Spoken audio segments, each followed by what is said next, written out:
Hello, my name is Aaron Schneier, and I'm doing another video on the Aaron View.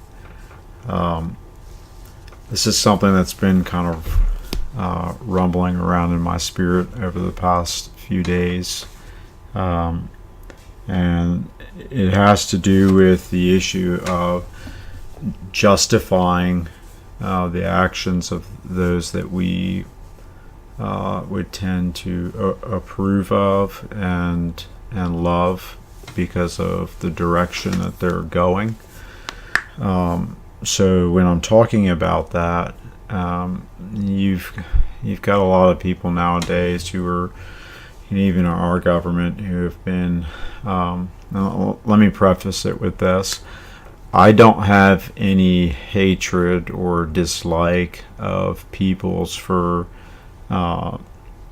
ethnic reasons or um, uh, people's nationality. I don't view people like that. I view people that they've either, come to know the Lord, so they're saved and believers, or they're lost. And those are the two groups that I look at when I see people out in the world. So you can, obviously anyone can make an opinion about that, but as far as ethnicity goes, or I could care less. We're all created by God, one God, so we don't have an excuse to look down on people for their skin color. One thing that's going on though is you have a lot of people that, and I use the term left or Democrats. I use the term left loosely because, like I said, people fall in those two former groups, lost or, believers in Christ. But the left nowadays has taken to like a appreciation and approval of even things like homosexuality, or Muslim countries, or all kinds of different social things that they're weighing in on nowadays. And it's a funny thing to me, especially those two groups that I just mentioned, that they should be so approving of them and then at the same time have such enmity towards the nation of Israel. This is a country that, first of all, doesn't do any harm to its own citizens. They could debate on whether there's like human rights violations against the fabricated Palestinian people, but as far as them doing something against their own citizens, no, they're not any more guilty than any other country in the world. When you look at the Muslim nations surrounding them, you don't have protection in most of those countries for necessarily minority groups. Certainly don't for women, which all the leftist women's rights organizers who are, you have Sarsar that people just love and want to embrace in the left field. They ever speak all over the place, is a proponent of Sharia law, which I don't know how many feminists would embrace that. It'd be kind of bizarre and diametrically opposed to, on the outside, to what they all claim that they believe, because there's no rights for women in Sharia law whatsoever. You're a possession. And the sympathy for peoples, who are basically behaving wickedly, plain and simple. If you're a homosexual in certain countries over in the Middle East, the own government will take you and throw you off a building to your death, or put you in front of a firing squad and shoot you. But you don't hear about that kind of thing from the modern news channels. They don't speak about that. That seems to me like something worth speaking about. They're exposing that people are not treating others with any kind of like, concern. They're homosexuals, you die. But that doesn't happen in America, So I don't know why someone wouldn't bring anything like that up. I really don't. Except for that these, people, for one reason or another, I think a lot of it comes down to you seeing like, the former President Obama or the Clintons, that they've been very pro-Muslim countries, is power. Is the same reason why the Muslims were good friends with, at least some of them, and went to visit with Hitler. And that this is really the nutshell of what I was originally bringing up with you justify those that you are on the same path with. So the scriptures talk about us all being, for all have sinned and fallen short of the glory of God. They talk about, that all alike are under sin. So there's only one place to find forgiveness, and that is through our Lord Jesus Christ. He's the only one who actually, from the inside out, changes a human heart and makes life entirely and completely different in the way that you look and view people. But this approval of people that you are on the same path with. So when you have like Madonna, who is an absurd spokesperson for any group of people, regardless. She's just an actress, singer. I mean, she's not a spokesperson. She says she's gonna like blow up the she wanted to blow up the White House. She's so angry. Or you have the lady who I don't even know her name because her comedy is disgusting, but grabbed Trump's head and it was cut off and bleeding. That little thing. She got in all that trouble, and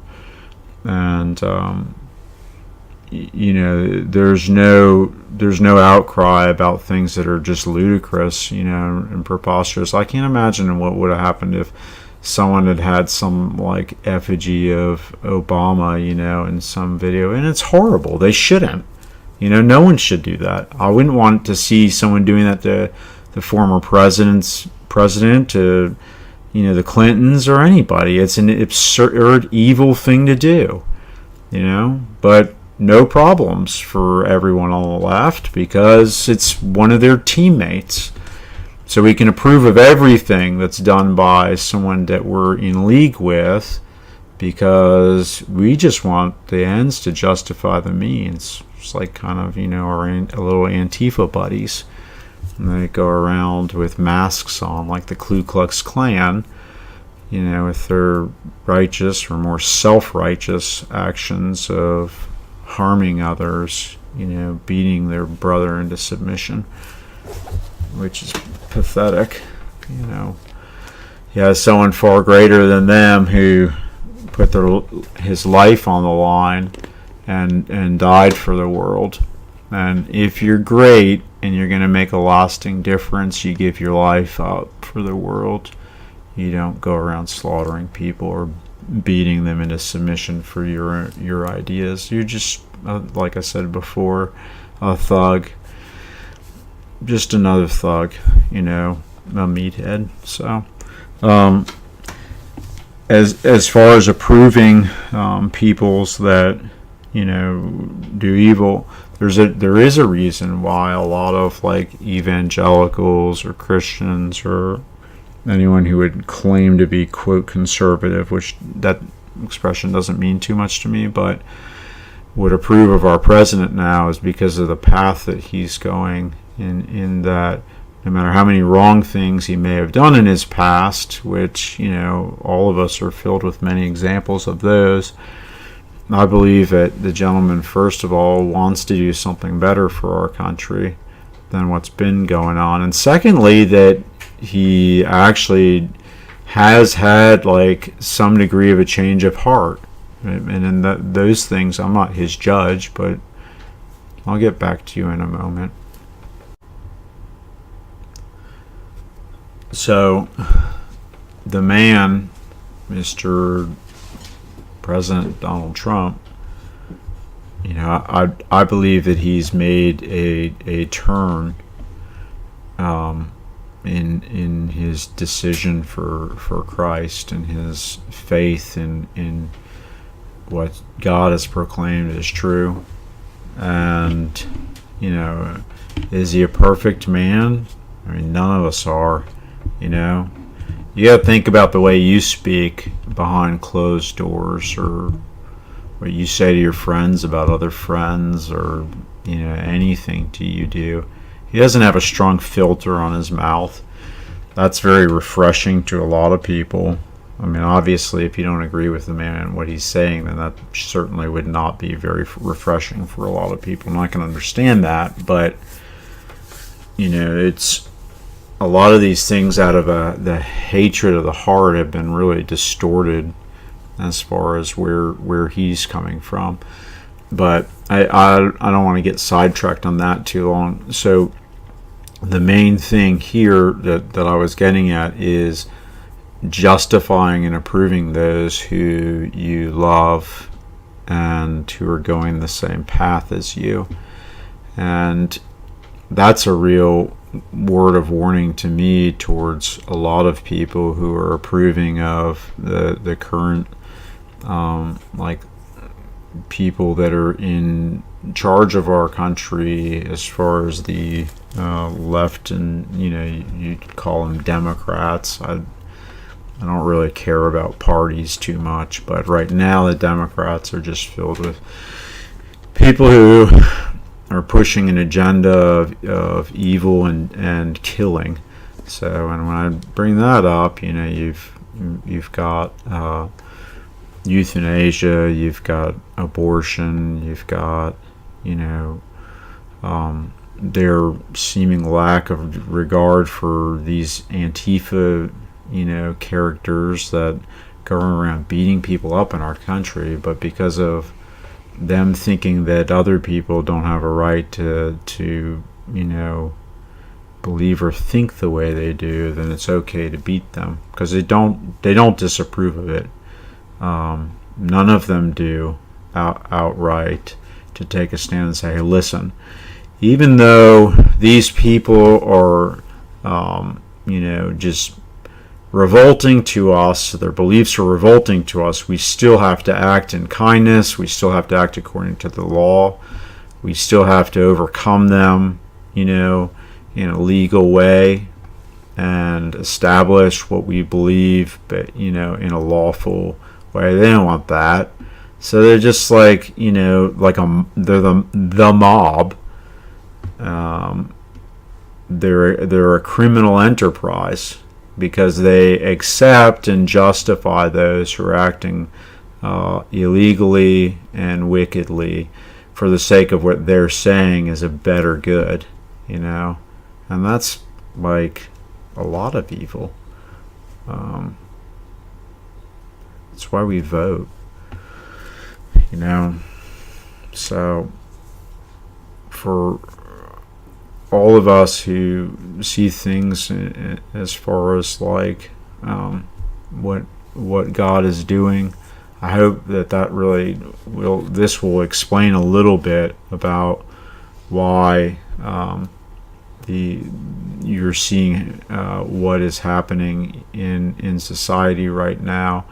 So two things about that. First, the devil comes to steal, kill, and destroy. So if you find yourself on a team that is predominantly wanting to take from others or kill others for whatever reasons you're saying are okay, or destroy others because you disagree with them, then you might want to think really about what team you're walking on. And the Bible is very clear of the end for that group, the path that leads to destruction. And Jesus did not die for any of us to go to hell. he died for us to be saved. So hope you'll have a good night, and God bless you. Thank you for listening.